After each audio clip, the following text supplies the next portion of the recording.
Bienvenidos a todos a una nueva noche de entrevistas con psicoanalistas, autores de libros.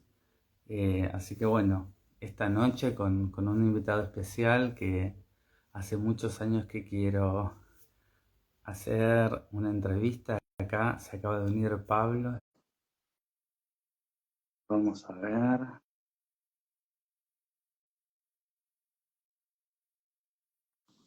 Ahí estamos, Pablo. Excelente. Hola Diego, buenas noches, ¿cómo Buenas estás? noches. Te agradezco muchísimo por esta entrevista. Así que bueno, eh, Al contrario, el agradecido soy yo, te agradezco la invitación, es un placer para mí encontrarme contigo y poder charlar un ratito. no, no, Bueno, y con quienes se sumen a esto que es tan extraño, ¿no? Porque bueno, seguramente se van a ir sumando algunos amigos, colegas. se suma todo el mundo. Yo por lo general, cuando van surgiendo también preguntas, yo tengo mis preguntas Ujú. que te las voy a ir haciendo, pero bueno, también yo voy leyendo los comentarios y te voy preguntando. Así que acá participan todos. Así que Buenísimo. eso está bueno.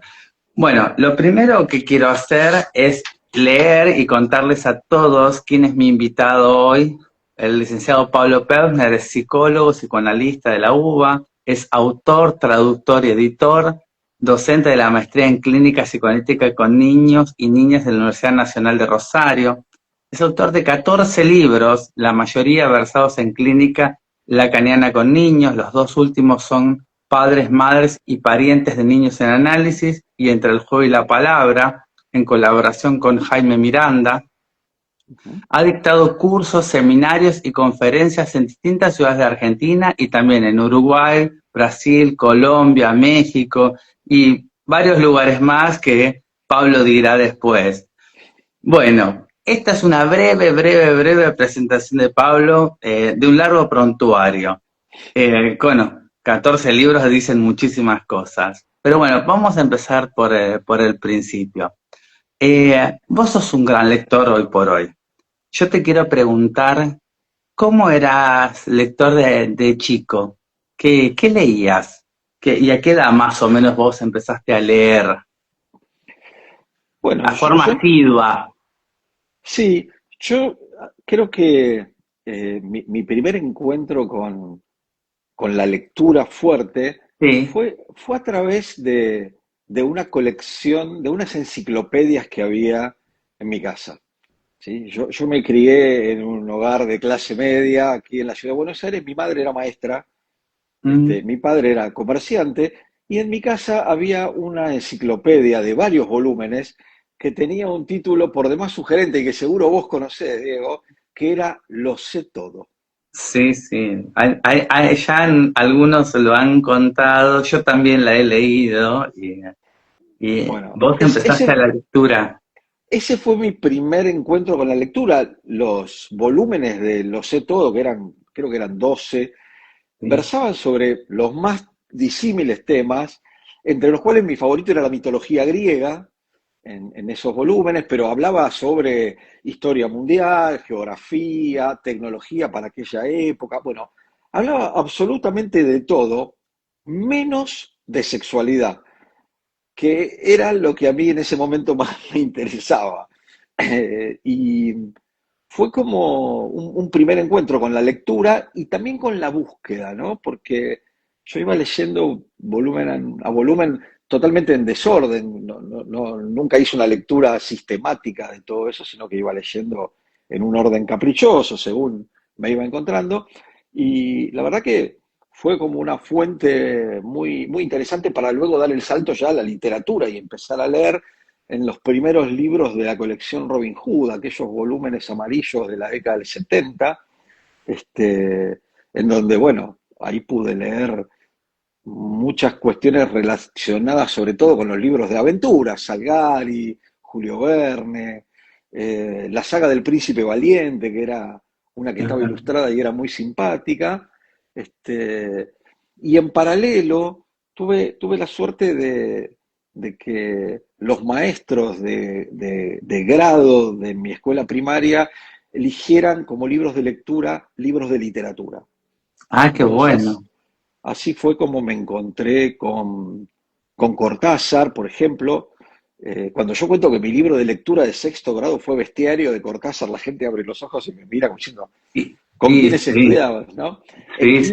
En quinto grado, el libro de lectura fueron Los cuentos de la selva de Horacio Quiroga, con lo cual, bueno, tuve como un empuje muy fuerte en paralelo, lo que había en mi casa más lo que la escuela donde yo estudié empujó. Y bueno, ese fue el inicio de mi encuentro con la letra escrita, que fue muy en paralelo con mis primeros intentos de escribir alguna cosa, ¿no?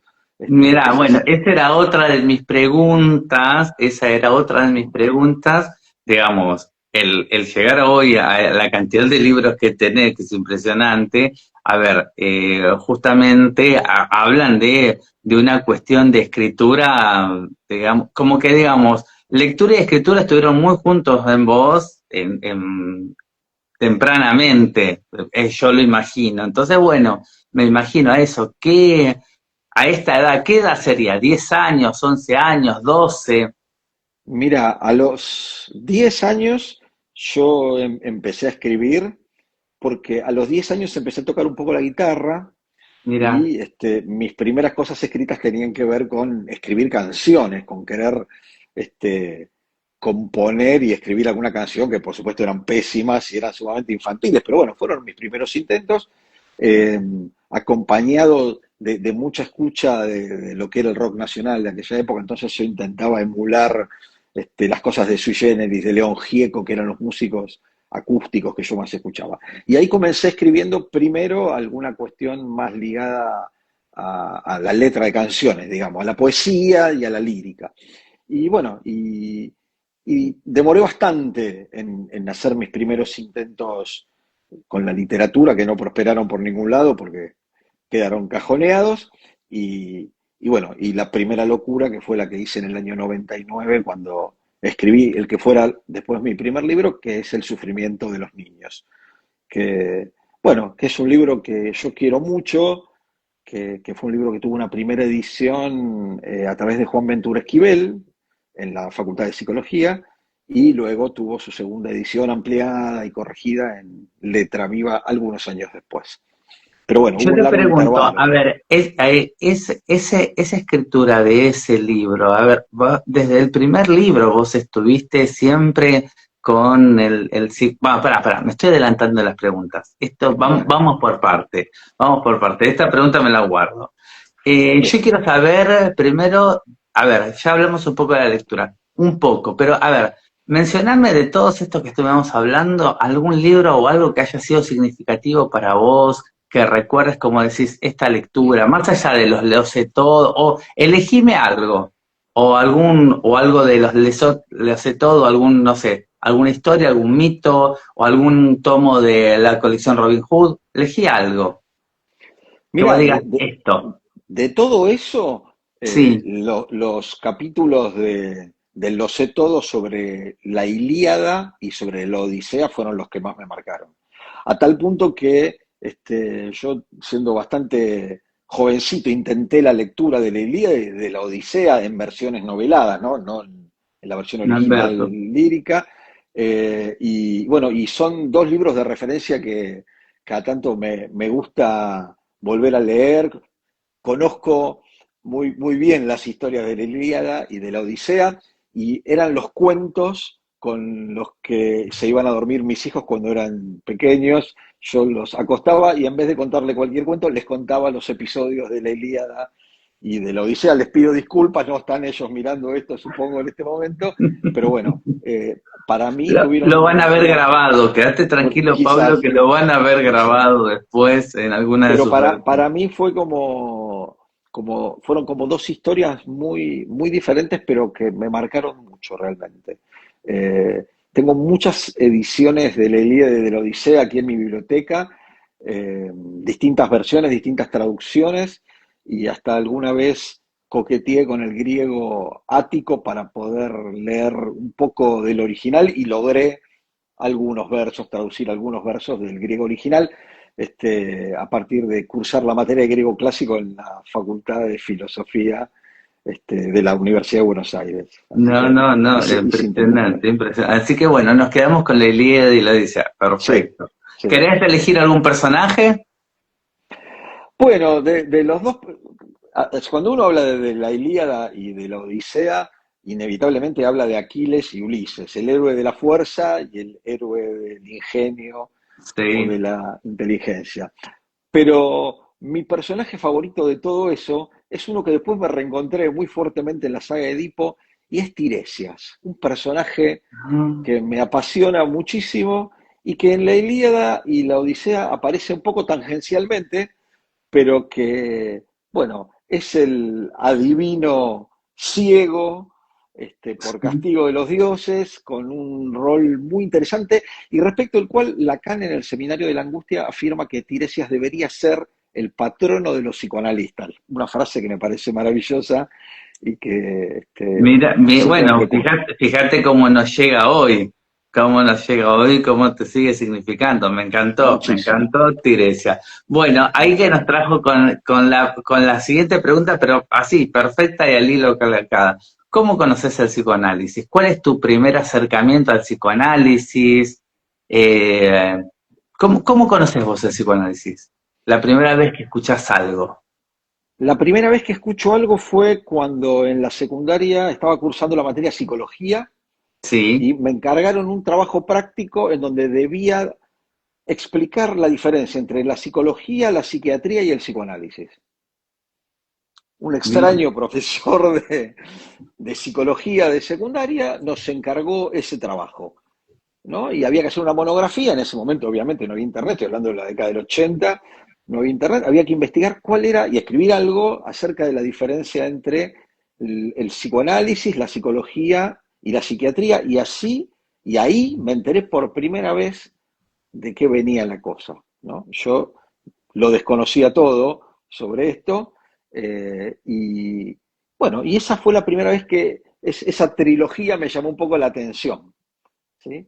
Este, ¿Y y cómo te hace, digamos, después de esa trilogía, te empieza a hacer ruido para decir, bueno, quiero ser psicólogo? ¿Y qué de eso quiero no, ser no, psicoanalista? no, para ¿Cuán- nada, para nada. Yo quería ser ¿Cuánto tiempo músico. pasó?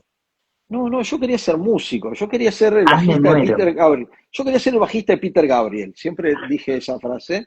Eh, y por eso, cuando terminé la secundaria, comencé a estudiar musicoterapia en el único lugar donde se podía estudiar en ese momento, que era en la Universidad del Salvador, que era una carrera que mezclaba un poco la cosa musical con la cosa terapéutica.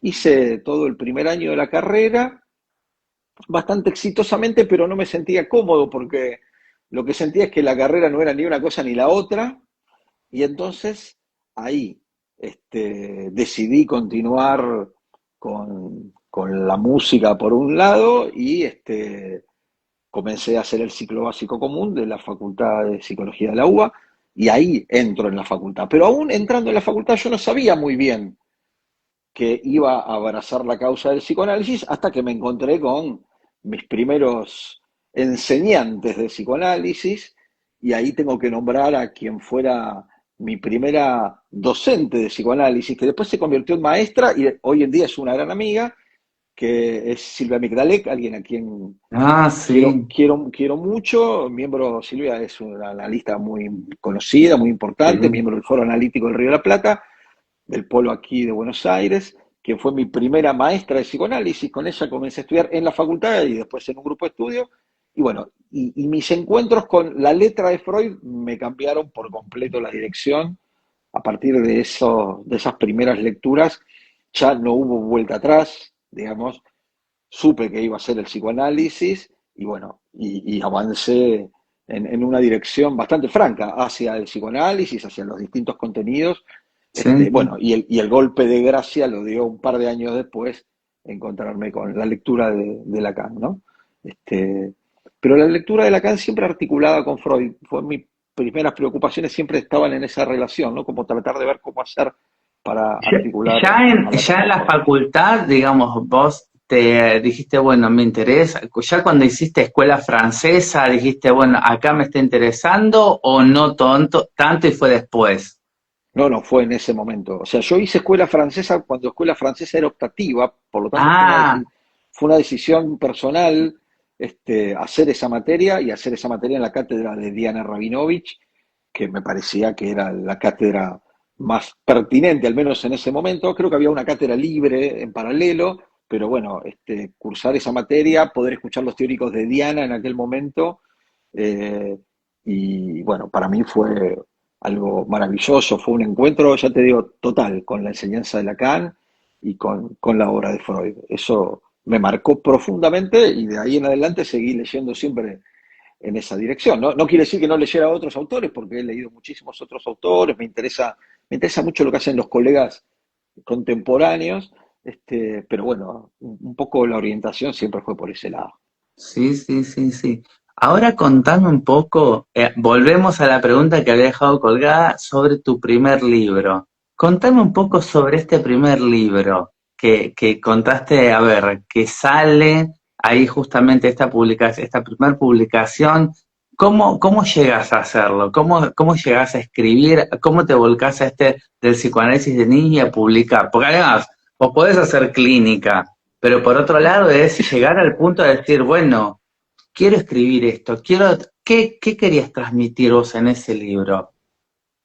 ¿Qué es lo que No, te impulsa al primero? Porque es como, para mí sí, es sí. como fundante, ¿eh?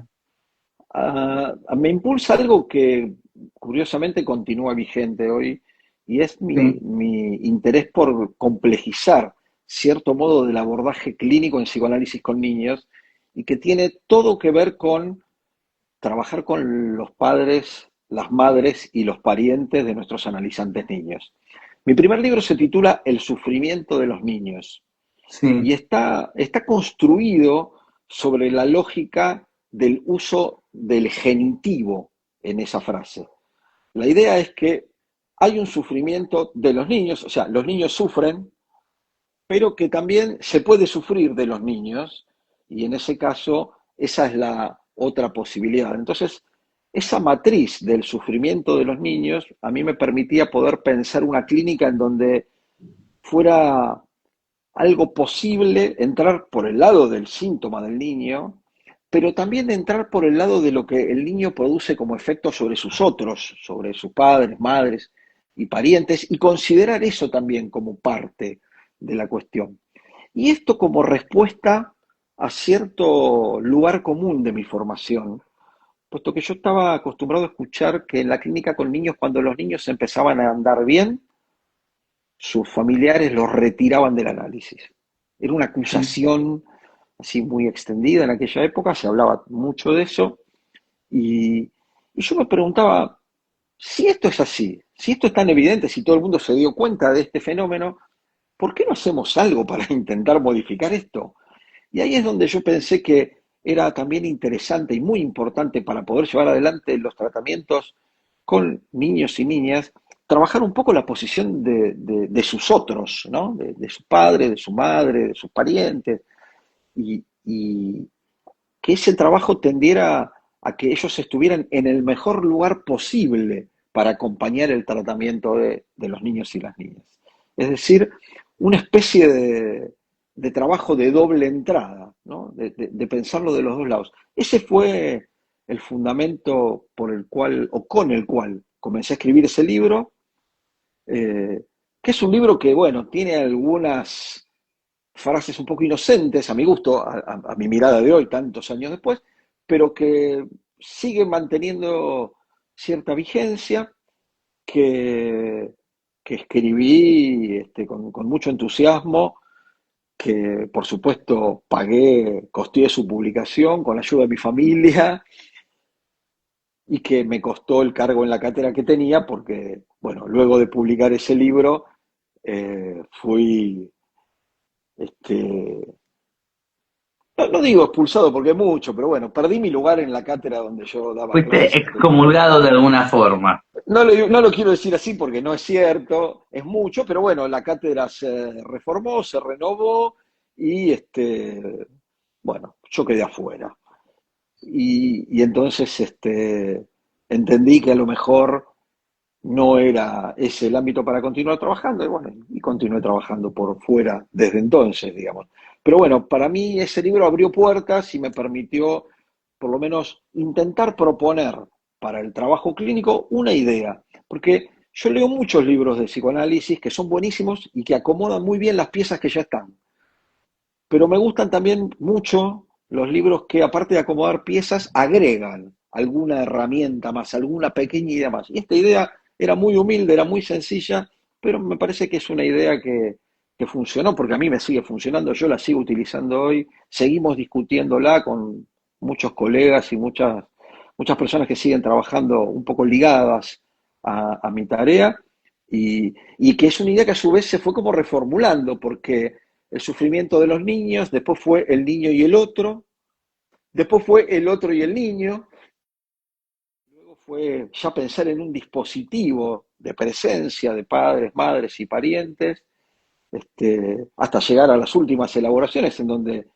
no por nada mi anteúltimo libro, del cual vos recién nombraste su título, es Padres, Madres y Parientes de Niños en Análisis, o sea, es un Y retorno que también, hacia atrás. o por ejemplo, si conoces de niños que tengo acá, es un chino, que también, estas son las charlas de las anteriores que hablaban de la posición del analista en el psicoanálisis de niños.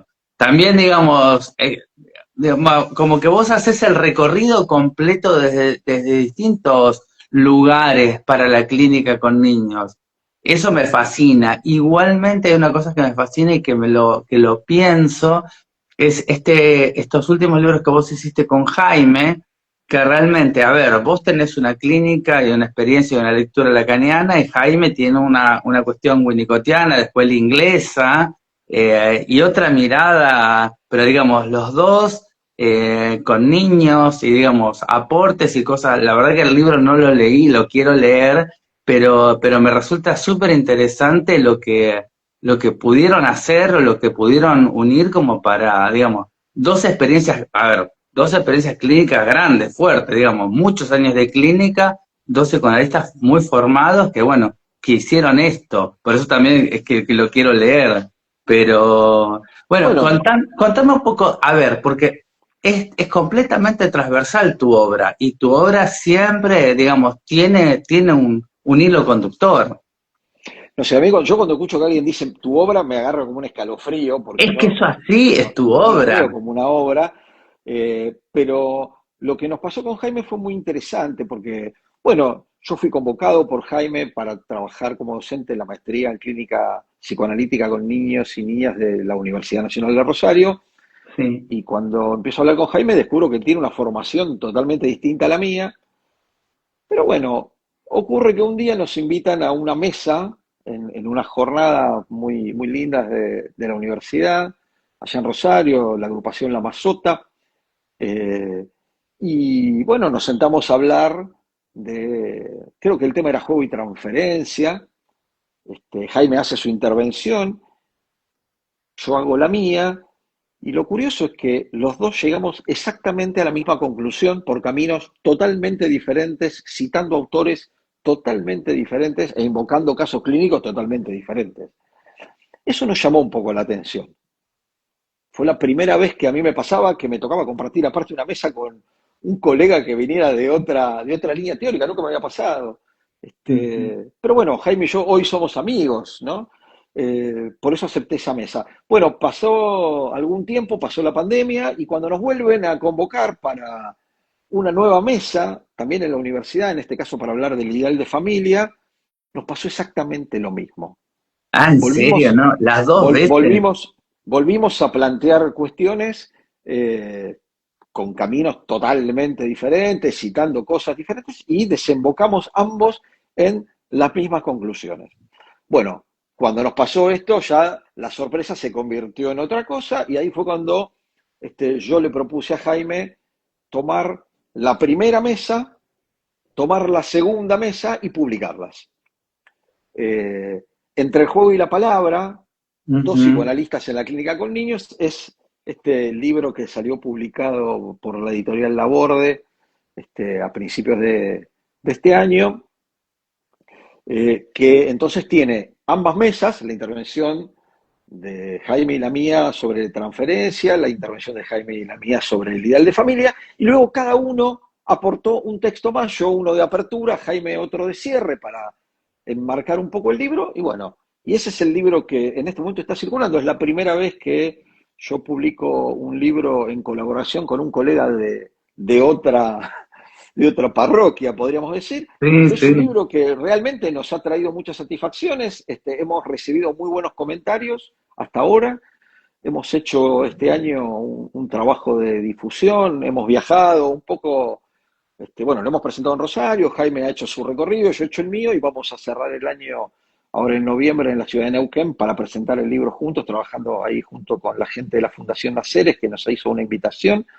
Este, ya te digo, es un proyecto totalmente distinto a todos los anteriores. No, no, no, pero bueno, a ver, pero fíjate cómo está asignado muy claramente por la clínica con niños y bueno, cómo esta experiencia, este recorrido, yo creo que, a ver, esto habla de dos personas que son dos grandes clínicos, dos teóricos que bueno, que aplican y que bueno, que por eso terminan en las mismas conclusiones. Creo yo que tiene que ver con eso, con una gran experiencia.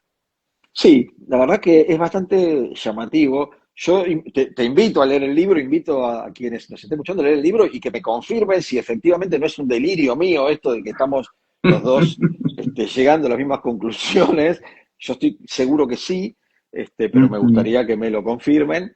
Sí, Eh, sí. y la verdad que es un libro muy lindo porque sella de alguna manera una, una historia de trabajo juntos, una amistad, pero también una historia de trabajo juntos en el ámbito de la universidad pública. O sea, tiene todo un significado ético-político que nos gusta mucho destacar, ¿no? Y también Mm. esto de, bueno, que los psicoanalistas tenemos que poder discutir un poco y conversar un poco más allá de la pertinencia escuelística, ¿no? Sí, a ver, es que, a ver, yo creo que ahí, a ver, yo quizás en estos encuentros o lo que sea busco justamente psicoanalistas de distintas escuelas, de distintos esquemas referenciales, como para que con distintos temas también, que vayan contando y que vayan, bueno, que la gente que después escucha la entrevista quiera o pueda profundizar en distintos libros o obras que tienen desarrolladas. Yo te quiero preguntar una cosa ahora que tiene que ver un poco más con la tarea, un poco más saliendo de esto de esta temática de publicación de niños, pero no tanto. A ver, vos tenés una cuestión que sos psicoanalista, sos autor, sos editor y sos traductor. Ujú. Digamos, hay un... A ver, yo creo que, a ver, lo central y medular de todo esto y que es por donde comenzamos es que sos un gran lector. También tenés tu sitio, tu Instagram, que bueno, siempre recomendás, que contás, que traes un montón de perlas. Yo soy el primero que te disfruto a vos cuando traes comentarios y traes cosas y comentás. A ver, lo primero que tenés es un gran lector. Pero bueno, mi pregunta va para que la voy a leer, pues yo a mí me dije, ¿qué fue primero? ¿El autor, el editor o el traductor? El psicoanalista y el lector ya está. A ver, ¿qué fue primero? ¿El autor, el editor y el traductor? ¿O cómo se van gestando? Cómo se fueron moviendo estas tres, digamos, profesiones Ujú. o tareas en vos? ¿Cómo se fueron Mira, dando? hay un orden cronológico para esto. Y es que Bueno, primero fue el autor. Primero fue el autor porque mi primer libro es del año 99 y sí. en el año 99 hice mi primera publicación y fue mi primera experiencia como autor. Como autor un poco autodidacta, ¿no? Sí. Porque la realidad es que, bueno, yo presenté el material y me lo publicaron así, tal cual. No hubo interlocución, funcionaba así la cosa, ¿no?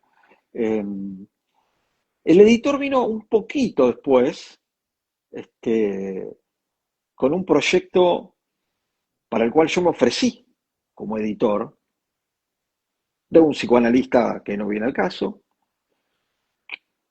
al cual yo le ofrecí mi trabajo de edición. ¿no? Ujú. Y para el cual hice un enorme trabajo de edición de unas desgrabaciones de un seminario. Eh, bueno, armé un aparato crítico para ese libro, traduje citas, ahí empecé a traducir un poco, ahí me empecé a animar a traducir algunas cosas del francés, sobre todo de Lacan.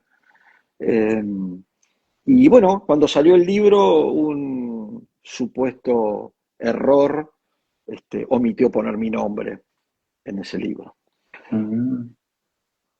De todas maneras, eso no importaba mucho. Lo importante para mí había sido la experiencia Sí, de haber totalmente. podido hacer ese trabajo. eh, y eso un poco hablando en aquel momento, me acuerdo con Leandro Salgado, el director editorial de Letra Viva, Ujú. que se desayunó un día charlando conmigo de lo que me había pasado con ese proyecto, de cómo había sido omitido. Él me dijo algo así como, tuvo un gesto muy, muy noble, diciéndome, bueno, pero si a vos te gusta ese trabajo y te interesa, ¿por qué no lo venís a hacer en la editorial? Y ahí fue que comencé a trabajar durante bastante tiempo con Leandro y para la editorial Letra Viva como editor, ¿no? En esta experiencia de encontrarme con los autores, de charlar y discutir en el armado del libro, corregir, proponer, ¿no? Un trabajo que a mí realmente me encanta hacer y que disfruto mucho. Y bueno, fue todo ese periodo fuerte de trabajo, hasta que un día cae en la editorial un proyecto para traducir un libro tremendo de Marc Darmon, ensayos acerca de la topología lacaniana, Ah, mira. y yo me mandé, dije, yo lo voy a traducir. Ah, mira vos, tremendo así. Sí, sí, encima era un libraco con una terminología muy cercana a la topología, pero bueno, la verdad es que yo decidí traducir el libro, Letra Viva apoyó esa idea. Trabajé con gente de la Asociación Lacaniana Internacional que me ayudó un poco. Recuerdo que Virginia Halsenbach en aquel momento colaboró mucho conmigo en la traducción. Y bueno, y fue mi primera traducción. Eh, entonces, ese es el orden. Primero fui autor, después fui editor y después fui traductor. Y después tuve un periodo muy lindo en el cual era el periodo en el cual yo estaba como miembro del Foro Analítico del Río de la Plata y tuve la Sí. ocasión de trabajar traduciendo varios de los seminarios de Colette Soler. Para mí fue una experiencia hermosa. Todos estos libros son traducciones que hice del francés y también coqueteé un poco con el libro de Antonio Quinet, que es un psicoanalista brasileño, y también traduje del portugués Psicosis y Lazo Social Ah, en aquel mira. momento. O sea que he hecho algunas cuestiones, he hecho algunas Sabía traducciones de en las libros. traducciones del francés, sabía las traducciones de Colette, pero no, la del portugués me sorprendiste, en esa no la Pero tenía. tengo una peor para contarte, A ver, porque, porque un día se me ocurrió traducir El despertar de primavera de Wedekind, la obra de teatro de la cual, bueno, a la cual Freud le dedicó una reunión de la Sociedad de Viena y sí. sobre la cual Lacan escribió un texto que salió publicado en el programa. Tengo miedo de de... preguntarte, ¿de qué idioma lo tradujiste? Lo traduje del alemán, intenté traducirlo del alemán, traduje casi todo lo que pude y para lo que no pude me apoyé en la versión francesa, me apoyé en una versión brasileña y no pude encontrar por ningún lado una muy, muy, muy vieja y muy antigua edición argentina que había, Ah, no la mira. pude encontrar, me volví muy loco buscándola. Bueno, la encontré ahora. La Ah, estoy ¿en buscando, serio? estoy viendo si la tengo a mano, pero no está a mano. Pero bueno, la encontré. Finalmente Ah, la pude mira. encontrar en una librería de viejo. Pude dar con un ejemplar de esa primitiva edición, pero bueno, la verdad que al momento de hacer la versión no la pude encontrar. No, no, Así que maravilloso. la idea fue cuando publicamos con Letra Viva ese librito, fue que bueno, no la presenté como una traducción, sino que la presentamos como una versión castellana, digamos. Sí, no, yo porque, la vi, yo vi que vos sabés, pero bueno, no sabía, a ver, viste que se puede traducir, no sé, del francés o del inglés o de lo que sea, pero bueno, no, claro, no, no, no no, no, yo sabía. trabajé desde la versión original con mi humilde alemán, lo que pude. No existía el ChatGPT todavía, así que hice lo que pude, pero bueno, la obra, conocía la obra porque la había leído en otro idioma, entonces, bueno, Claro. creo que logré darle a la obra un tono bastante contemporáneo y me parece que, bueno, está bastante bien lograda. He tenido la ocasión recuerdo de charlar de esa versión con mi querido Pablo Zunino Spitalnik, que Sí. como ustedes saben es director de teatro y ha interpretado tanto a Lacan como a Freud en el teatro, y charlando con Pablo, Pablo me decía que le parecía que la versión era buena y que era hasta potable para ponerla en escena en algún momento. Y digo esto justo Bueno, en este momento que la obra está en escena, pero bueno, está en otra versión porque es un musical, ¿no? En este momento. claro. Pero bueno, ese es el recorrido de el autor, el editor y el traductor, casi ya llegando a traductor caradura total, bueno, animándome a esa locura. Bueno, mira, esto y vos ya me mencionaste, vos me vas dando los pies, parece yo mis preguntas las anoté, pero vos me vas dando los pies para las preguntas porque justamente yo sabía que habías traducido a Colette Soler, pero también yo sé que vos la conociste. Sí, claro, claro. Entonces, justamente mi pregunta va a esto. ¿Cómo es la experiencia de conocerla, dialogar con ella? Por un lado, ¿cómo es la experiencia esto de conocerla, dialogar y a su vez leerla y traducirla? Porque es todo, a ver, una cosa es que Sí, vos leas Freud, Lacan, o que lo traduzcas o lo que sea, pero bueno, vos tenés, ahí está este doble encuentro, este encuentro de hablar con sí. ella, de conocerla, de escuchar sus ideas. A ver, ¿qué fue? Vos primero la leíste, la tradujiste, después la conociste, después la seguiste traduciendo. Yo quiero saber cómo fue, digamos, tu traducción, quizás si fue antes de una manera y si después de conocerla fue de otra. O qué sentís vos? A ver, para mí es No, toda una experiencia esto, de un sí, sí, traductor sí. conociendo al autor. No, la historia, bueno, yo a Colette Soler la leí en los años 80 cuando era una estudiante de la facultad, o sea, Sí, sabía perfectamente quién era, sí, sí. conocía bastante su trabajo, digamos. Mi pertinencia al mundo de los foros un día me permitió conocerla, y en esa misma caradurez, digamos, que he usado para traducir, me animé en aquel momento en que yo estaba un poco en un doble rol, porque estaba en el foro y también estaba en Letra Viva, a proponerle traducir alguno de sus seminarios, y ella aceptó. Lo más interesante fue que, bueno, mis traducciones de los libros de Colette Soler son todos traducciones de seminarios.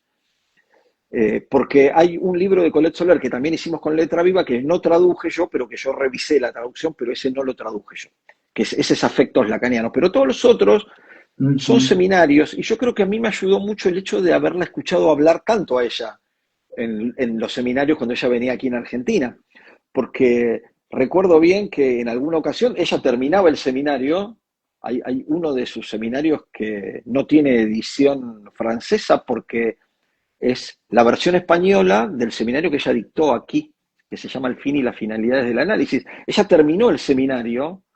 este, Colette solía traer sus hojas escritas en francés y las iba traduciendo en tiempo real, una cosa maravillosa, en un español muy bueno. Cada tanto pedía ayuda a quien estuviera a su lado o a alguien del auditorio con alguna palabra, pero era maravillosa la manera en que traducía en acto la cosa. Pero cuando fue ese seminario del fin y las finalidades del análisis, terminó el seminario, ella tomó las hojas que había utilizado, me las dio y me dijo: toma, acá lo tiene, haga lo que quiera con esto. Y por supuesto, lo que quise hacer fue traducirlo inmediatamente y publicarlo. Ella no quería que nosotros publicáramos la desgrabación de lo que había dicho. Ella pedía que tradujéramos del texto original y así lo hicimos. O sea que a mí me ayudó mucho encontrarle un tono a la traducción, es decir, hacer de cuenta que estaba escuchando su voz a la hora de traducirla para que el texto tuviera como esa fluidez, esa rítmica, ¿no? Algo de lo musical y no fuera de esos textos que cuando uno los lee se traban todo el tiempo porque no fluyen. Para mí sí. la traducción tiene que tener ritmo. En ese sentido, algo de mi cosa musical, de mi pasión musical aparece ahí, ¿no? En esto de que la lectura tiene que ser rítmica. Si Es que no, para mí la lectura siempre, para hacer una lectura, digamos, yo siempre opino, digo, esto tiene que tener esa fluidez, ujú, que tiene que fluir, si está bien escrito, como que bueno, fluye, que uno va siguiendo y no se va dando cuenta que va leyendo, y porque realmente el texto fluye. Pero bueno, me parece tal cual. hermoso lo que contás. Entonces Y, vos, y trabajar con ella, ya te digo, fue muy interesante, aprendí muchísimo, porque aparte, durante ese tiempo, cuando yo estaba traduciendo cosas, le escribía preguntas y ella inmediatamente respondía, o sea, teníamos una comunicación bastante fluida, que después fue una comunicación personal, porque cuando ella venía aquí, varias veces hemos compartido no solo reuniones de trabajo, sino también alguna que otra situación social. No sé, recuerdo un día que me tocó ir a buscarla al aeropuerto y traerla en auto desde Ezeiza hasta aquí, hasta Buenos Aires, y bueno, venir charlando de diversas cosas. La verdad que para mí es una marca en mi trabajo y es una marca en mi vida, por supuesto. Yo estoy muy agradecido a todo lo que me permitió hacer la posibilidad de trabajar con ella. Fue muy A ver, importante para mí. era una pregunta inevitable esta, no podía, porque digamos, Colette Soler es una chica realmente muy importante, muy leída, y digamos, yo sabía de tu trabajo tan cercano, y bueno, quería que vos nos contaras sobre tu experiencia en este sentido. Entonces, vos la tradujiste siempre después de escuchar los seminarios, no la tradujiste antes, digamos. No, no, sí, Ah, fue después, siempre fue después. Sí. mira.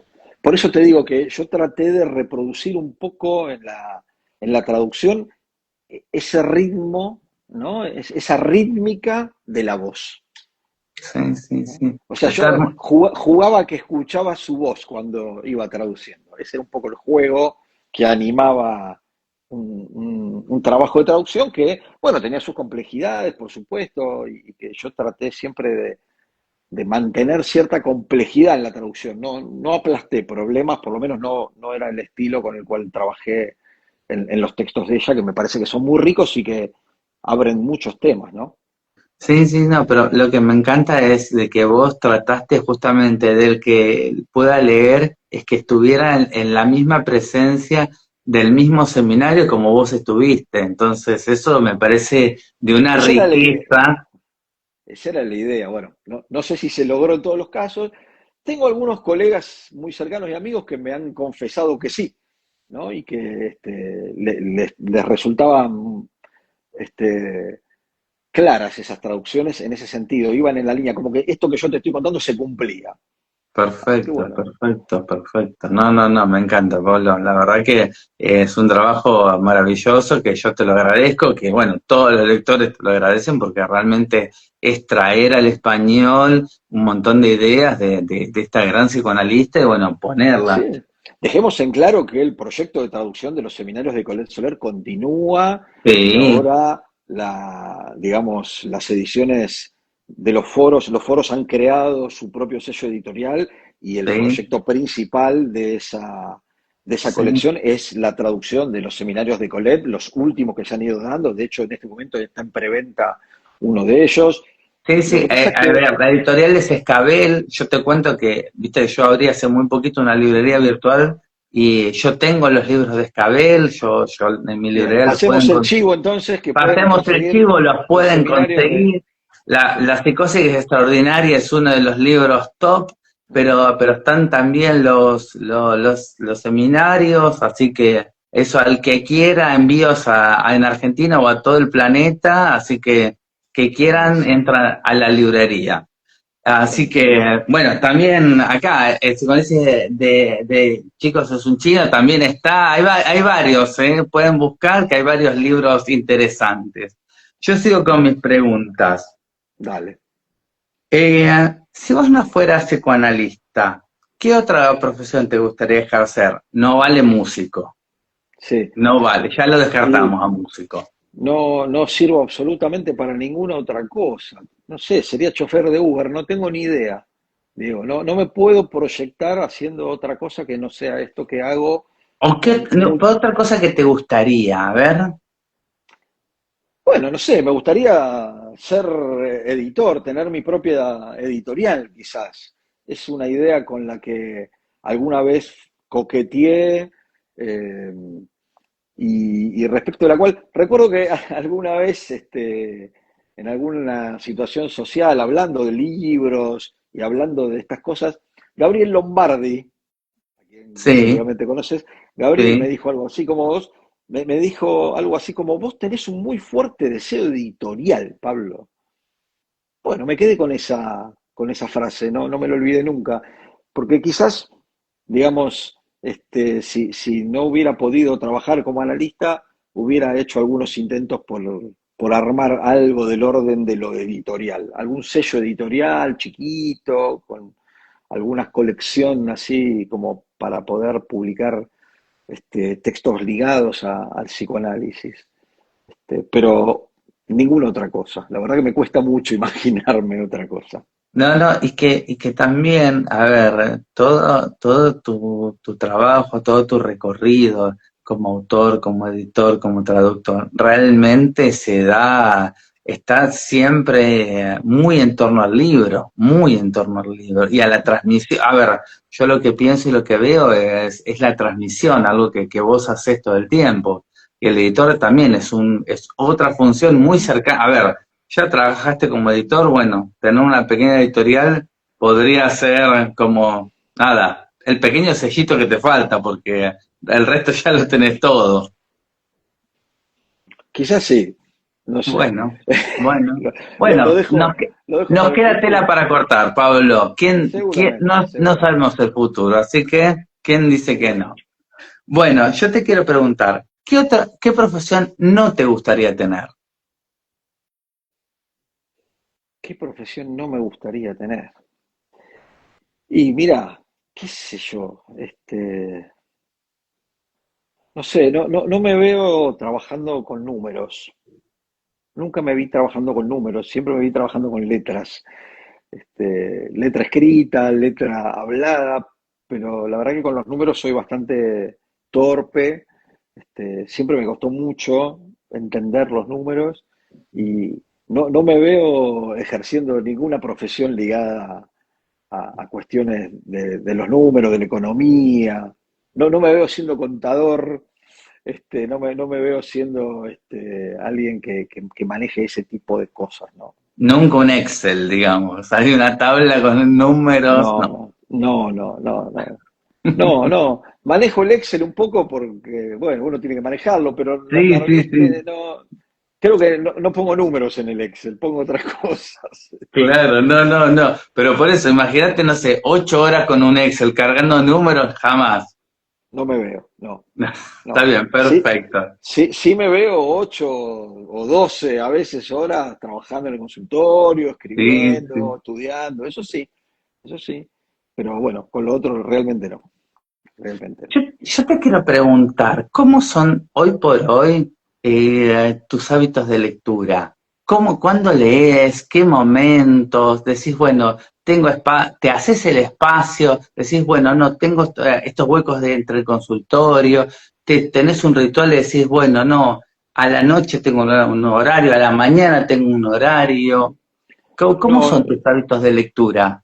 en este momento soy un lector muy asistemático, no tengo un sistema de lectura. Sí, llego temprano aquí a mi consultorio por las mañanas y entonces aprovecho antes de comenzar la jornada, que aparte estoy fresco y bien despierto a leer algunas cosas, pero siempre tengo una lectura de fondo, es decir, un libro que estoy leyendo completo, entero, y lecturas fragmentarias de diversas cosas con las que voy nutriendo incluso a veces lo que escribo.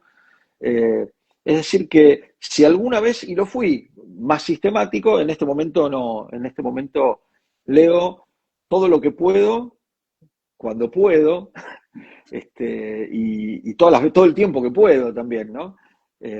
Lo único que sí debo confesar es que no he intentado todos los soportes electrónicos de lectura y he fracasado en absolutamente todos. Este, ya tuve un reader, ya tuve un iPad, la compu, pero no hay caso. Necesito el olor al libro y la textura del libro, Sí, porque sí, si no sí. me cuesta mucho, me cuesta la lectura, o sea, no es que no me acostumbro, no, me cuesta, no me hallo, siento que no es mi actividad, o sea, necesito el libro físico. Así Sí, que, sí, sí. bueno, Me este, ocurre lo mismo y te entiendo perfectamente. Y yo otra cosa que te quería preguntar también un poco relacionado con esto, con los hábitos. ¿Tenés algún hábito también de escritura? A decir, bueno, cuando llego a la mañana, tengo un momento, tengo un día, o me pongo, no sé, sábado a tal hora y voy no, escribiendo. Porque también, no. al haber tenido tantos libros escritos, digamos, vos tenés una producción muy importante, no solamente de tus escritos, sino, digamos, o prólogos o traducciones o lo que sea, digamos, un método, mucho trabajo tenés, muchísimo trabajo. Para mí eso es admirable en un montón de sentidos. Y por eso también te lo pregunto. Sí, sí. No, bueno, yo con la escritura en realidad necesito tener una idea, ¿no? Ujú. Y eso a veces lleva su tiempo, porque yo me encuentro con las ideas más que nada leyendo. Por eso me interesa tanto la lectura, porque leo y aparecen ideas. Y cuando me siento a escribir y es como una especie de, así, de, ¿cómo decirte? Es como una especie de catarsis total y empiezo a escribir y no paro de escribir y después está escribiendo muchas horas hasta que doy por terminado lo que estoy escribiendo, ¿no? Entonces, en este momento yo estoy trabajando en un libro nuevo, este, en el cual el día que me senté a escribir el primer capítulo, no sé, escribí como 4 horas, 5 horas seguidas, este, lo cerré y bueno, y después empecé el segundo capítulo y escribí también 3, 4 horas seguidas, pero no lo cerré, quedó ahí y ahí estoy, ¿no? Lo que sí es que una vez que empiezo necesito tiempo para poder trabajar. No puedo trabajar fragmentadamente en la escritura. En la lectura sí, no tengo problema. Voy leyendo como por partes, ¿no? Y de fondo hay un libro que está ahí, Pero, como... por ejemplo, esto de escribir, decís, bueno, tal día me pongo una fecha, decís, ¿este día va a No, ser para escribir o no? O te no. da que vos tenés el espacio y escribís, si te No sentás. porque para escribir tengo que tener ganas de sentarme a escribir, o sea, Ah, no funciona para mí como una obligación ni con un horario, digamos. De repente puede pasar que diga, hoy no existo y me encierro a escribir, eh, o hoy no participo de los eventos normales de los que participaría, suponte un sábado, un domingo, o una tarde en la semana y me pongo a escribir. mira. Este, pero no tengo un sistema, no sé si me funcionaría con un sistema, por lo menos no en este momento. Sí, ¿No? sí, sí. De No, hecho, no puedo escribir a pedido, por ejemplo. Me cuesta mucho cuando me dicen, ay, mirá, te invitamos de tal publicación, de tal revista, tal tema. No puedo escribir con una deadline y con un tema. No me sale, no sería yo. no, perfecto, perfecto. No, no, es que justamente estas son las cosas de conocer a distintos escritores. Lo tuyo me hace acordar alguna entrevista de Cortázar que decía así, como que la idea le iba adentro o tenía un cuento y quizás hacía un año que tenía un cuento adentro y se iba gestando y en algún momento como que salía y era una cosa de que no paraba de escribir hasta que le salía y realmente cuando vos lo decías me hacías acordar a él. Yo conozco otros autores que también tienen muchos libros escritos y que decían se ponían un día, un horario, que les costó como mucho, digamos, lo sistematizaron y decían, bueno, tal es el día de escritura, jueves 7 de la mañana, y escribían 3 horas y era su día. Entonces digamos, son, nada, ¿cómo son los autores? Vos tenés tu Seguro. forma y querías saber Sí. la tuya. Sí, es más bien caótica en este momento, fragmentaria, este, y, y muy de inmersión. O sea, cuando entro en eso, estoy en eso. No, no, no, pero muy profunda, está bueno, está muy bueno, me parece perfecto, porque digamos, van haciendo dentro tuyo, lo vas gestando adentro y es el momento como que es tipo volcán, explota y necesitas traspasarlo todo. Sí, algo así.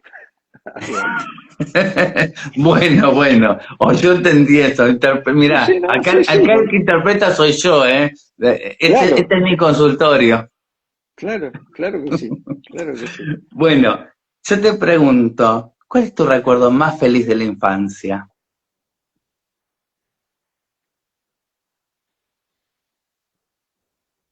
No sé. Son preguntas que es difícil responder rápido. O sea, Sí, dar una sí. respuesta ágil, No, sí, no, no, pero, no. O no, contame no, no es poner el más no es una pregunta. Contame un recuerdo feliz que vos tengas, que recuerdes un feliz o con cariño, o que algo que vos decís, lo recuerdo, porque uno tiene eso, esos recuerdos que uno lo recuerda con cariño y sonríe, pensando en ese momento. sí. Uno. Bueno, quizás algunos de esos recuerdos estén asociados a alguna situación con mi hermano y con mis padres en la ciudad de Mar del Plata. No sé, y lo primero que evoco es ese pato gigante que hay ahí en Punta Mogotes, no sé si lo ubicas Sí, seguramente, sí. y de ir a comprar ahí una pelota o algo por el estilo, ¿no? Como esa, esa cosa familiar ligada a, bueno, al verano, a las A las vacaciones, vacaciones. al estar todos juntos. Sí, algo así. Te diría que viene por ahí, quizás, ese primer recuerdo. Y ya más de muchacho, joven, creo que uno de mis recuerdos más gratos fue el primer campeonato que ganó Ferrocarril Oeste, el club de mis amores, este, y la El, posibilidad de estar en la cancha el 84, ¿eh? 82, el del Al 82. 82. Sí. Bueno, bueno, bien. Pero eso ya siendo un muchacho, digamos, ¿no? Y digo esto hoy, que hoy es el día del hincha de Ferro, justamente, entonces, bueno, Ah, aprovecho para recordar ese momento tan lindo, me tan lindo. imagino, me imagino. Bueno, bien, bien. Feliz día entonces, feliz Muchísimas día. gracias. He recibido varios mensajes saludándome hoy porque es fama en nuestro mundillo que soy un hincha de Ferro así declarado. Así que bueno. Muy bien, muy bien. Yo eso no lo sabía, estas son las cosas que yo me entero en la entrevista. Contame, ¿qué cosa, alguna cosa que vos decís, esto me hace reír? Eh, ¿O qué bueno, te causa gracia? a mí me hace reír mucho Capusotto, las cosas de, como Capusotto ha captado cierto rasgo Ay, a mí me mata, me encanta también. de lo argentino, cómo ha captado cierta cuestión incluso complicada de los argentinos, ¿no? Porque hay muchos personajes de él que satirizan rasgos bastante difíciles del ser argentino, y a mí me hace reír mucho. Me hace reír a veces por no llorar, ¿no? Pero bueno, me hace reír, es un tipo de humor que aún hoy celebro mucho, porque bueno, yo soy de una generación que se crió con un humor muy incorrecto para esta época, pero el de Capusotto me parece que sigue siendo valioso, porque viste que es como que este fin de semana lo decíamos charlando con un grupo de colegas en la ciudad de San Juan, decíamos, todo está en Capusotto y en Los Simpson, ¿no? Pero en Capusotto está lo más argento. En Es Los que es Simpson eso, de la está idiosincrasia lo argentina. perfectamente captada. A mí me hace reír mucho eso, me gusta mucho y lo disfruto mucho. Me gustan mucho los personajes y me gusta mucho Capusotto también, ¿eh? Porque cuando Capusotto habla no es un tipo para desoír. Creo que hay que ¿No? escucharlo. A mí me hace reír y me hace pensar, las dos cosas. Me quedo con Sí, eso. sí, sí, sí, sí, Me sí, quedo con sí, eso. sí. Tal cual, tal cual. Es que yo también lo he escuchado y comparto exactamente lo mismo que vos, Pablo. Creo que yo creo que él también transmite en este humor, esta forma, porque él piensa mucho en la sociedad argentina. Digamos, los personajes que él, digamos, es un humor realmente crítico, muy importante, y creo que, digamos, es desde la inteligencia que están construidos. No, no son personajes inocentes en ese sentido. Ujú. Por eso realmente es muy interesante escucharlo. Así que no, Sí, concuerdo, Concuerdo con todo lo que decís, con el humor y con escucharlo. Bueno, imaginemos que ahora en este momento tenemos la máquina del tiempo. Agarramos, lo metemos a Pablo en la máquina y lo llevamos al pasado y se encuentra este Pablo actual con un Pablo de 18 años. Justo está terminando la secundaria. ¿Qué consejo le daría, qué cosa le diría este Pablo a ese Pablo? Que no sea que compre dólares. O sea, un consejo que no sea comprar dólares. No, no, no sería eso. ¿Qué consejo?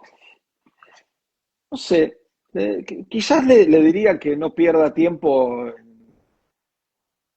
en la carrera que intentó que no era, que, que se analice desde antes, que empiece a analizarse mucho antes, ¿no? Que no Que es espere un, a... ese es un consejo, mira, yo escuché varios consejos, pero ese no lo escuché, está bueno, ¿no? Claro, que no espere a que aparezca un síntoma o que no espere a estar más informado del psicoanálisis y de la carrera, sino que, bueno, que empiece a los 18 años hubiera sido un lindo momento para empezar a analizarme. Me hubiera ahorrado algunos dolores de cabeza, seguramente. Pero creo que iría por ahí, ¿no?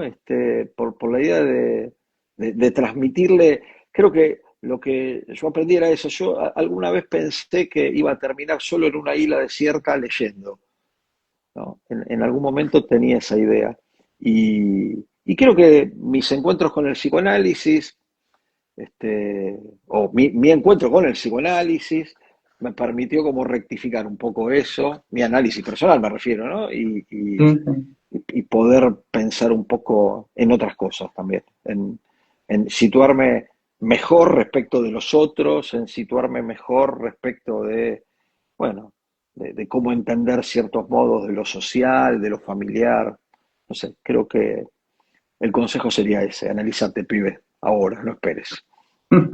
me quedo pensando en lo que vos decías, que vos pensabas que ibas a estar en una isla solo leyendo. ¿Cómo hay un punto donde los libros en ese momento, digamos, primero fue un descubrimiento, en ese momento sería un refugio, y después durante tanto tiempo fue una cuestión de transmisión en vos? ¿Cómo ha tenido como muchos roles, ¿no? El libro. ¿Qué sentís que ha sido el libro y qué sigue siendo hoy el libro para vos? Y para mí el libro es un compañero, y lo digo en el sentido hasta incluso más peronista del término, ¿no? Porque todo el compañero fiel. Este, yo no concibo moverme sin un libro. Es muy curioso esto, pero digamos, yo voy a cualquier lado y siempre llevo un libro, porque siempre puede estar la posibilidad de leer algo. Eh, y, y a lo largo de los años me he encontrado con libros que me han como rectificado un poco la dirección, porque siempre incluí mucho la literatura dentro de mis lecturas. O sea, yo leo psicoanálisis, por supuesto, leo humanidades, pero siempre estoy leyendo una novela, siempre estoy leyendo algún cuentista, y, y eso muchas veces, tal como te digo, me produjo un efecto como decirme, no, pará, vení más acá, para aquel lado no, volvé para acá, a través de una frase, de una idea, de un personaje, y entonces así es que me encontré con autores que considero casi amigos, porque son los autores con los que yo llevo como una especie de diálogo, ¿no? Un diálogo medio extraño, medio imposible probablemente, porque ellos no saben que yo les estoy hablando y que ellos me están respondiendo a través de sus líneas, pero bueno, hay como una especie de diálogo con algunos autores que me parecen imprescindibles. Cortázar, que hoy hemos nombrado más de una vez, es uno de ellos, sin duda. Eh, y hay otros más, Ian McEwan, un escritor inglés que me parece genial, Alessandro Barico, quien escribió una versión de la Ilíada sin dioses, pero que es maravillosa. Esa me Eh, gustaría leerla. Te la recomiendo mucho, se llama Homero, Ilíada. Mira. Reescribiendo la Ilíada, pero sin dioses, solo a través de los hombres.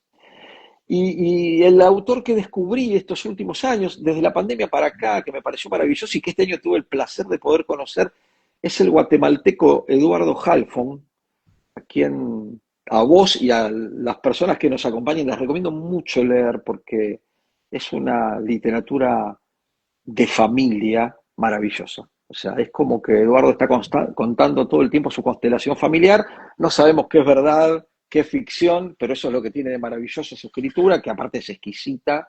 Este, y bueno, nada, lo recomiendo realmente mucho. Estos son algunos de los autores que me acompañan todo el tiempo. Yo no consigo la vida sin los libros y es un poco angustiante para mí pensar que probablemente me muera sin poder leer todos los libros que tengo hoy, aún sabiendo que esa cantidad de libros que tengo va a seguir aumentando exponencialmente de aquí hacia el futuro, ¿no? Pero bueno, inevitablemente no puedo pensar la vida sin libros. Lo que pasa es que ahora por suerte se agregaron otras personas y entonces no es solo con libros, es con libros y con otros. Sí, sí, sí, no, no, me parece maravilloso todo lo que contás.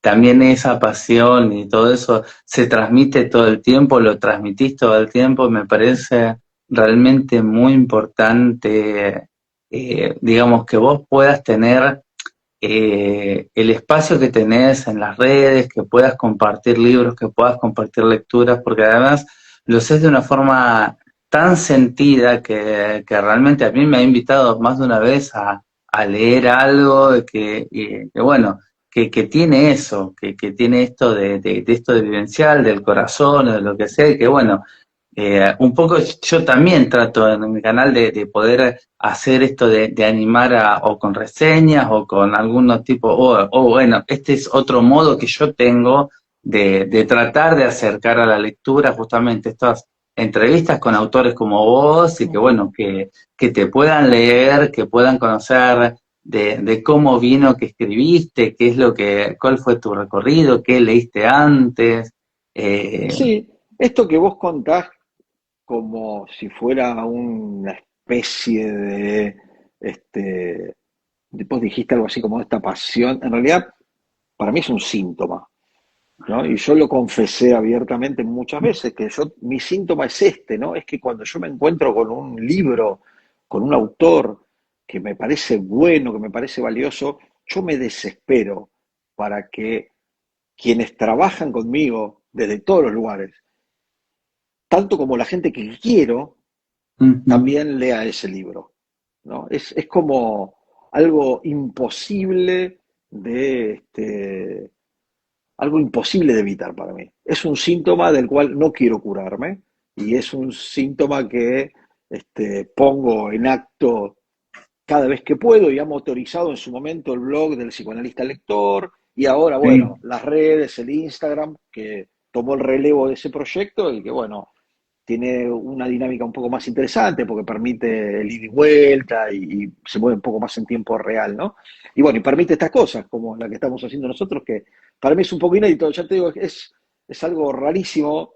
Yo creo que soy un pésimo entrevistado porque no, no No, tengo el timing, no tengo el timing de la entrevista, soy medio lento, soy no, medio. no, no, pero es tan interesante todo lo que decís, Pablo, olvídate. Yo quiero leer porque acá se ponen, eh, Marianela Molina dice, dicen que aquellos que tienen más libros de los que pueden leer es una manera de prolongar la vida, y ahí el deseo.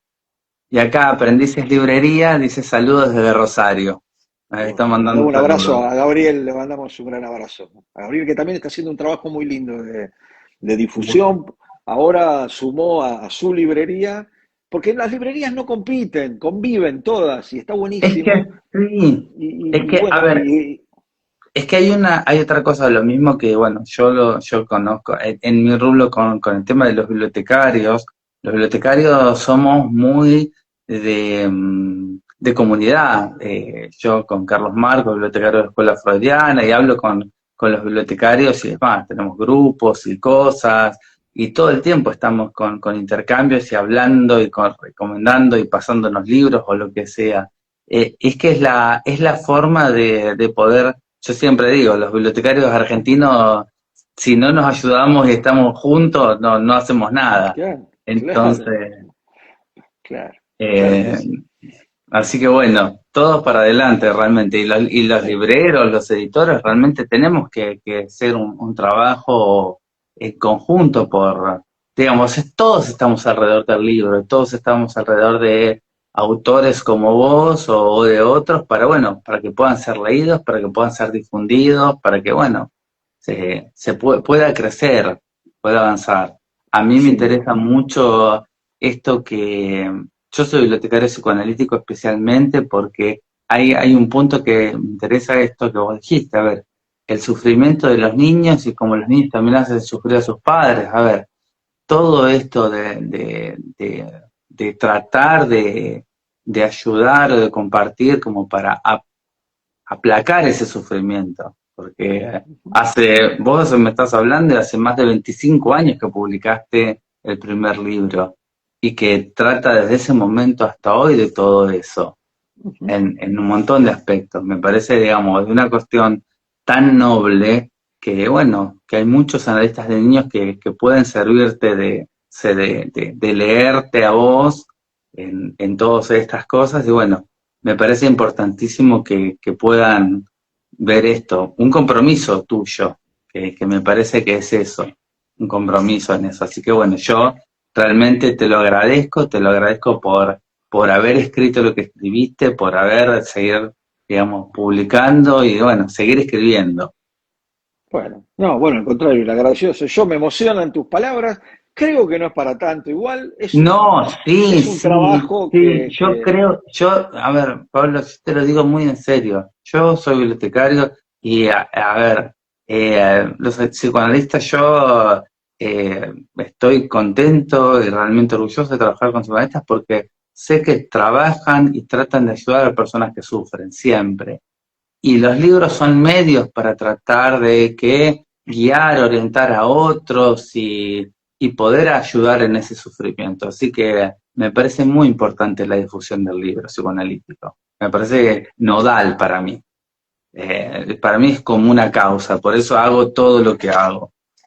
Así bueno, que, bueno, yo te lo entonces agradezco. en nombre de los que estamos del otro lado, nosotros te agradecemos a vos por el laburo de difusión que es importante y porque mantiene esto activo nuestro trabajo, lo mantiene como actualizado en algún sentido también. Así que bueno, muchas gracias No, por el por favor, espacio y Pablo. muchas gracias por la invitación. Me faltan dos preguntas, las finales, ya vamos Dale, terminando. dale. La, la, ¿Qué significa para vos ser psicoanalista? Eh, Mira, es compleja la pregunta, pero yo no digo nunca que No son soy. para contestarlas rápido, olvídate, Nunca, no son, nunca, son nunca, difíciles. sí, nunca digo que soy psicoanalista. No, yo siempre digo que trabajo de psicoanalista. Para Ujú. mí es mi trabajo, es un trabajo que efectivamente valoro mucho, es un trabajo que hago muy comprometidamente, puede fallar, como todos somos humanos, tratamos de hacer la cosa lo mejor posible, pero puede salir mal. Pero para mí es un trabajo. Yo no creo que pueda decir que yo soy psicoanalista. No me siento cómodo con esa figura y que siento que sería como muy forzado situarme en ese lugar. Yo entro y salgo del Bueno, pero a psicoanálisis. ver, entonces vamos a hacer te Sí. reformulo la pregunta. ¿Qué significa para vos trabajar de psicoanalista? Ah, bueno, trabajar de psicoanalista para mí es un hermoso trabajo. Es un hermoso trabajo porque es una manera de producir un lazo con otro que no existe en el mundo. Es un tipo de lazo que es único, que es totalmente específico y que nos hace cumplir esas dos funciones propias del trabajo del psicoanalista, que es la de ser interpretadores de texto, que es la cara más amigable, siempre digo, de nuestro trabajo, y la otra cara, que es la de soportar la transferencia, que es la más dura, la más difícil y la que realmente produce el cansancio al final de la jornada. Pero a mí me, me, me resulta un trabajo sumamente interesante pero yo vengo, hago mi trabajo y cuando termino salgo de ese lugar, salgo de ese papel, de ese rol, de esa función. Primero porque no podría sostenerla todo el tiempo, me parece que nadie puede sostenerla todo el tiempo, nadie puede ser psicoanalista, pero sí me comprometo con el intento de hacer ese lazo con el otro que le permita como hacer pasar su discurso y su malestar por el campo del otro y que le retorne transformado, que le retorne de otra manera. Entiendo que es un trabajo, bueno, Freud decía que era imposible, Sí. este, y que de alguna manera me gusta estar embarcado en un trabajo imposible, ¿no? Porque eso agujerea de entrada cualquier expectativa de ser brillante, de ser un genio, de hacer todo bien. Hacemos lo que podemos y muchas veces lo que podemos hacer para otras personas, para otros, en mi caso para los niños, para las niñas, es algo importante. Yo, Eso era otra cosa que te quería preguntar también. ¿Qué significa para vos eso del trabajo de psicoanalistas con niños y si es diferente de la clínica con adultos? ¿Cómo es qué es lo que vos sentís? ¿Vos decís es lo sí, mismo, no? no es lo mismo. Nadie podría, o sea, nadie que lo haya hecho puede decir que es lo mismo. Nadie. Después podemos discutir la teoría, si el sujeto es el Sí. mismo, si el goce, después discutimos eso, pero el hecho de ponerle el cuerpo al trabajo, no puede ser lo mismo, de ninguna manera. Eh, el analista que no retrocede ante los niños, y así me gusta decirlo a mí, es un analista que está dispuesto a ponerle el cuerpo al encuentro con el otro, que no retrocede ante la cachetada, que no retrocede ante el abrazo, que no retrocede ante el pis, la caca de un paciente en el consultorio, ante la baba, que no retrocede ante el hecho de jugar un partido de fútbol en un consultorio, de tener que mover el cuerpo, que sostiene una clínica que transcurre bajo la mirada del otro, porque cuando vos atendés a un adulto lo pones en el diván y listo, el tipo no te mira, vos no lo mirás. Pero cuando haces clínica con niños, es una clínica escópica, está totalmente atravesada por la mirada, te miran, te invocan, te llaman y el desgaste transferencial es mucho más fuerte, ¿no? Yo dije el año pasado en una intervención que hice en Rosario, dije, la transferencia es el cansancio. Y efectivamente, porque ese es el peso de la clínica.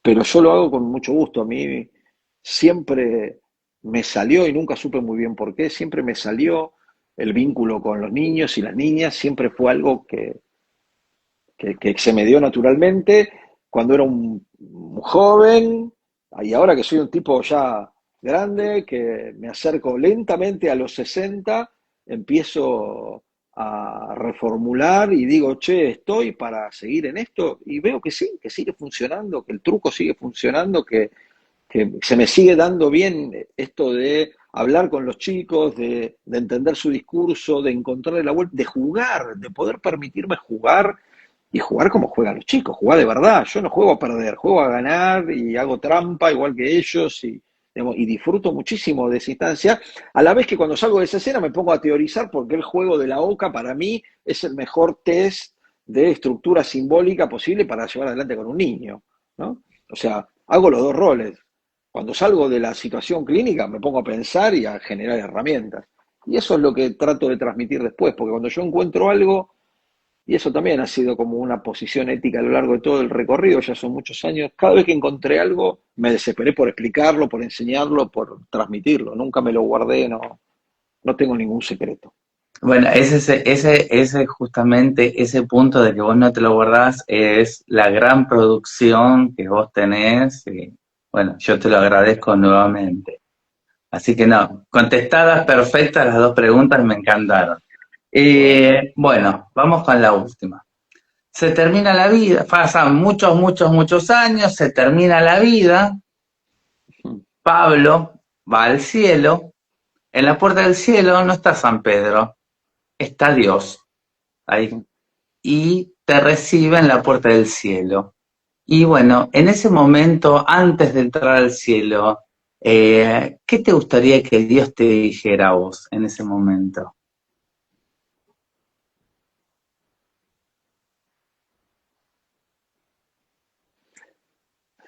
Y no sé, algo, me gustaría que Dios me dijera, quédate tranquilo, tus hijos van a estar bien, quédate tranquilo, tu mujer va a estar bien, quédate tranquilo, la gente que vos querés va a estar bien.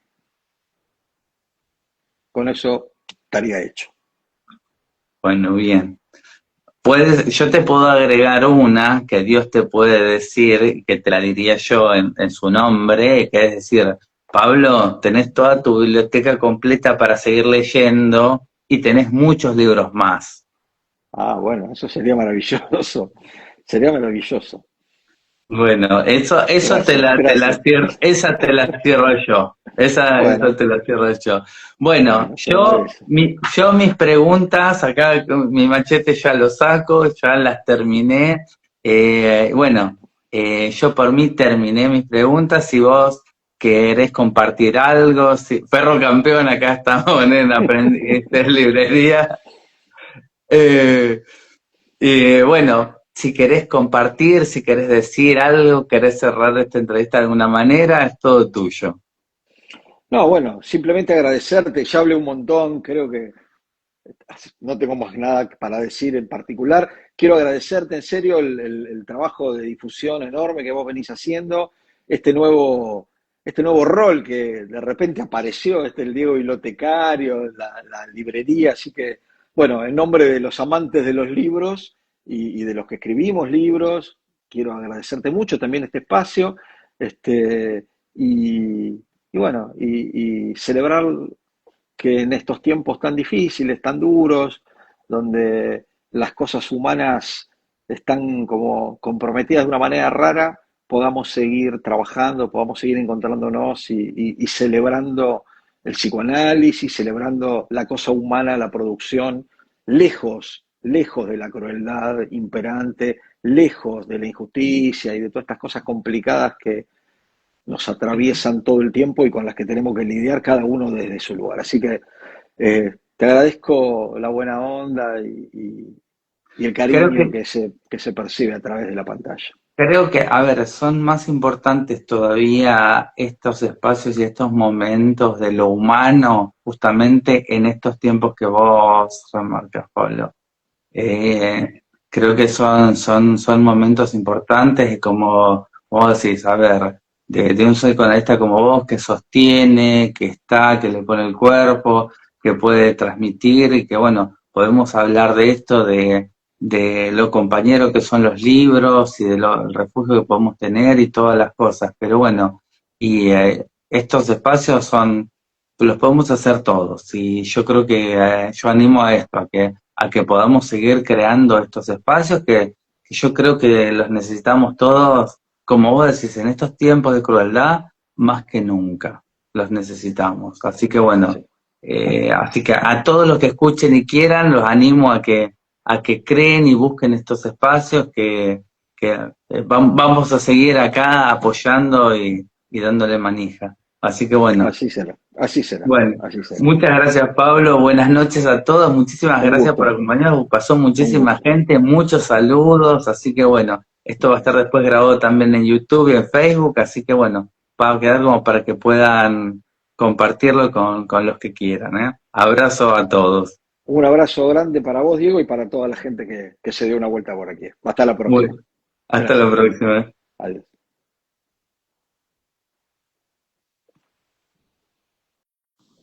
Ahí está.